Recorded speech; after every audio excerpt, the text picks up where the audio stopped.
실수를 좀 가장 기억에 남았던 에피소드가 그때 생각이 나가지고. 안녕하세요. 저는 연극 뷰티풀 라이프에서 박순옥 역할을 맡고 있는 김세안입니다. 반갑습니다. 저희 지안컴퍼니 서포터즈 시간이 있었잖아요. 행사 때 저도 참여를 했었는데 Q&A 질문하는 시간에 시간상의 문제로 인해서 질문을 많이 못 받았잖아요. 그래서 오늘은 그 질문을 주고받는 시간을 좀 가져보려고 합니다. 제가 배우의 꿈을 꾸기 시작한 거는 고3 때였어요. 공부가 재밌었어요, 그 당시에는. 그래서 공부를 좀 즐기면서 했었는데 고2가 되고 나서 공부가 좀 재미가 없더라고요. 그러니까 저는 공부를 재미로 했는데 재미가 없어지니까 공부를 안 한 거죠. 그래서 성적이 곤두박질 치기 시작합니다. 성적이 떨어진 게 문제가 아니라 많이 고민하게 되더라고요. 내가 앞으로 어떤 직업을 가지고 어떤 꿈을 꾸고 살아야 될까, 그 고민을 고3 때까지 계속 고민을 하다가, 공부는 안 했죠? 고민을 했어요.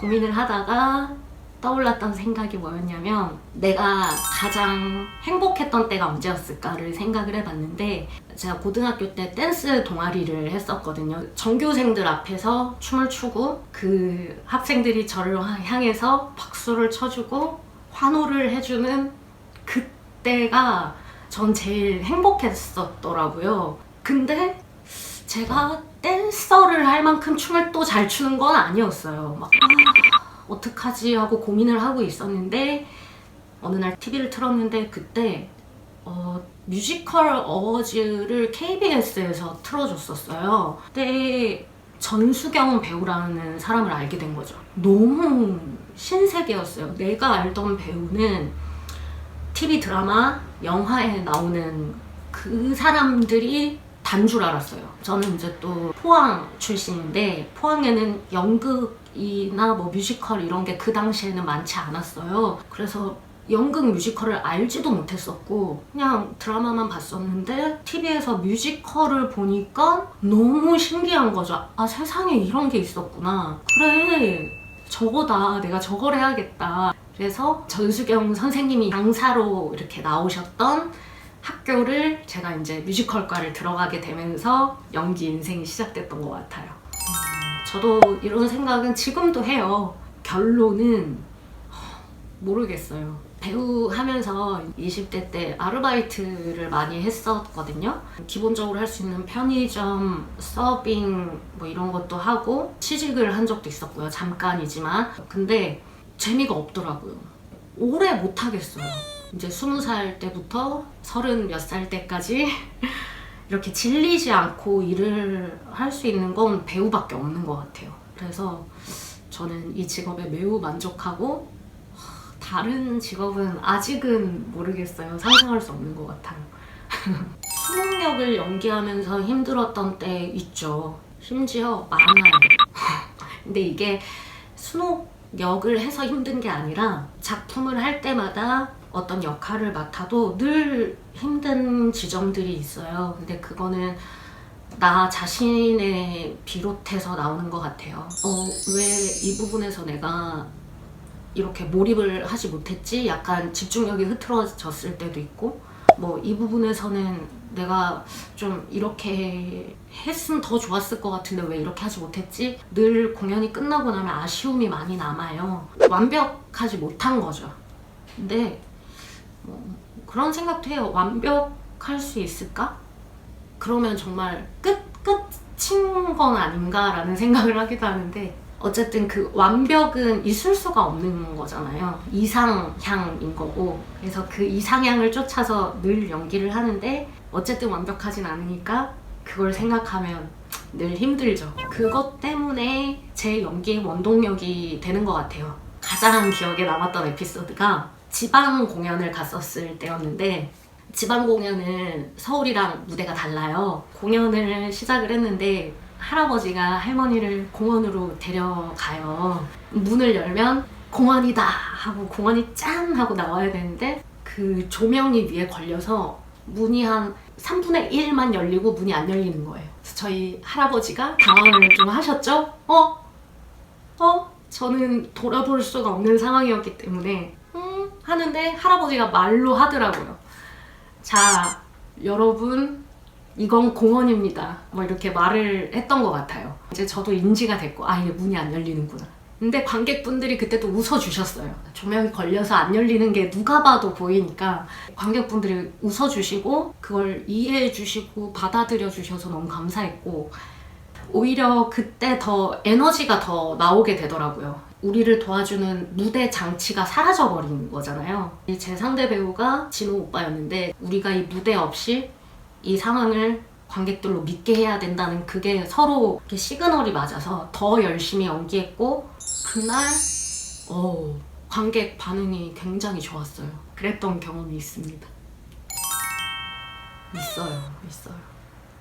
크리스마스 때였어요. 저희가 포장마차 장면에서 이제 관객분들을 무대로 이렇게 모셔가지고 저랑 1대1로 이야기를 나누는 그런 시간이 있는데, 가족분이 오셨거든요. 부부가 오셨고 장모님 그리고 이 부인의 이모님 이렇게 해서 4분이 오셨어요. 사위가 이렇게 모시고 온 느낌이었죠. 그 사위분을 제가 무대에 올렸고 영상 편지 시간을 가졌어요. 근데 사연이 있으시더라고요.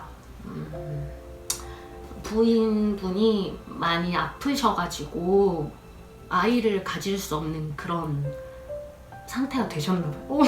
또 생각하니까 그때 생각이 나가지고, 그 부인분이 많이 아프셨는데 이제 그렇게 되니까 이제 장모님도 딸이 걱정이 되고 이모도 이제 조카가 걱정이 되고 하니까 이 집에 좀 오래 같이 머무르셨나 봐요. 근데 이제 사위가 얘기를 하시더라고요. 그래서 어머님, 제가 제 아내를 영원히 책임지고 잘 데리고 살겠다. 걱정시키지 않겠다. 이렇게 얘기하시면서 너무 딸 걱정하지 말고 이제 장모님도 장모님 인생을 사셔라. 부인한테도 나한테 가장 소중한 건 당신이고, 뭐 아이가 있었다면 좋았겠지만 그것보다 나는 당신과 행복하게 사는 삶이 나에겐 더 소중하다. 그러니까 당신이 너무 아파하지 않았으면 좋겠다. 사랑한다. 뭐 이런 얘기를 하셨었어요. 그때 정말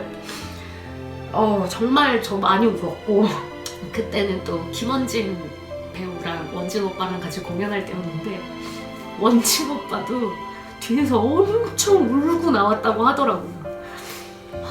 그 관객분들 다시 한번 꼭 뵙고 싶네요. 너무 감사했었고, 정말 제가 이런 말 하지 않아도 분명히 행복하실 거지만 정말 행복하셨으면 좋겠어요. 그리고 저도 많이 배웠어요. 멋진 부부다. 진짜 뷰티풀 라이프다. 그랬던 기억이 있습니다. 뜻하지 않게 또 이렇게 눈물을 또. 지금 이 영상을 보시는 분들 중에서 뷰티풀 라이프를 보셨던 분들 많을 것 같고, 또 아직 못 보신 분들도 분명히 계실 텐데, 이 영상을 보고 이 공연이 궁금하다, 이 공연이 보고 싶다, 이런 마음이 꼭 드셨으면 좋겠고요. 이 코로나 시대가 오면서 비대면 공연이라고 해서 공연을 이렇게 영상으로 찍어서 집에서 만나는 이런 일들이 많아졌어요. 근데 연극 무대를 사랑하시는 분들이라면 분명히 아실 거예요.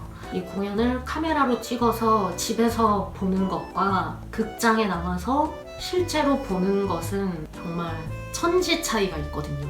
여러분들과 무대에서, 극장에서 꼭 만나는 날이 하루빨리 왔으면 좋겠고, 그래서 저도 외출은 굉장히 자제하고 있고요. 방역에 좀 힘을 보태보려고 노력하고 있습니다. 저희 극장이 방역에 굉장히 신경을 많이 쓰고 있고 소독을 정말 열심히 하거든요. 매 공연 전, 공연 후 해서 방역을 다 하고 있어요. 그래서 너무 걱정하지 마시고 극장을 이렇게 나들이 삼아서 찾아와 주셔도 너무 감사할 것 같습니다.